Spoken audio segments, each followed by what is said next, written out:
let's do a quick recap of my week, shall we? Hey friends, it's Sammy back with another episode of the Daily Dash. That's right, it's everything you need to know from around the world and in my life, straight from my car dashboard to yours. Today is Friday, April 23rd, 2021. Let me tell you what you need to know so you're in the know wherever you are and whatever you are doing.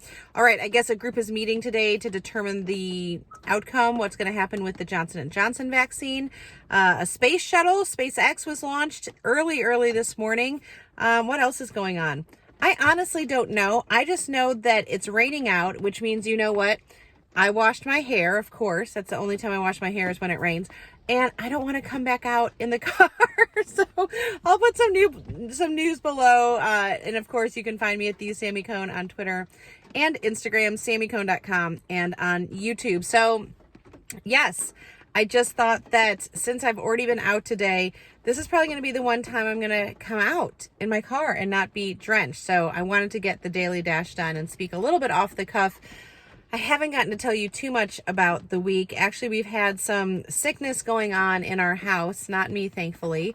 And just because of everything, we were kind of laying low, just waiting on a COVID test. Thankfully, it came back negative for my kids. And so that doesn't mean there's not crud going on, right? Sometimes we forget in the time of COVID, there's still regular crud. There's allergies and colds and, stomach bugs and all of those things. So thankfully, everyone is at school today. Yesterday, my son played out of his mind.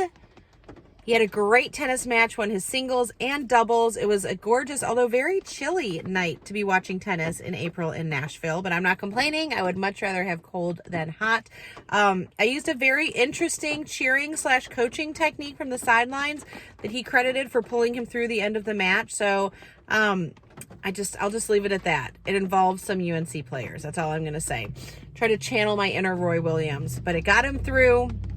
And today was my final day of my students' final speeches. So I was teaching today in person, and I tell you guys all the time, I've already talked about on Wednesday, like just to hear what these kids have had to go through in their lives, what they're able to process, and then be able to share so eloquently with their class, especially considering most of them come into a public speaking class, a college public speaking class, terrified of standing up in front of anyone and speaking, is really amazing. So these days are always really proud mama moments for me, even though they're not my kids. I feel like they're my kids. And so really happy for that.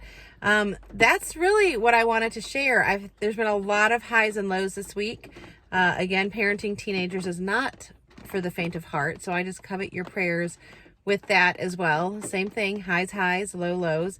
And I pray, there's some things I have to get done this weekend that I cannot put off any longer. So now that hopefully everyone is going to be back on a normal schedule, I can pick up to what I need to do, and that's what I'm going to do. So I just want to leave you with, contentment, I think, is what I want to pray over you, that we would learn to be content no matter the circumstance, as we know from the verse. And so I just pray contentment over each of you today, that things aren't always going to go our way or look like they're going our way, but God always has a higher purpose, even if we can't see it. Okay, friends, I pray you have a great day wherever you are. Make sure you make it great, and do not wait to tell someone you love how you feel about them. Bye, friends.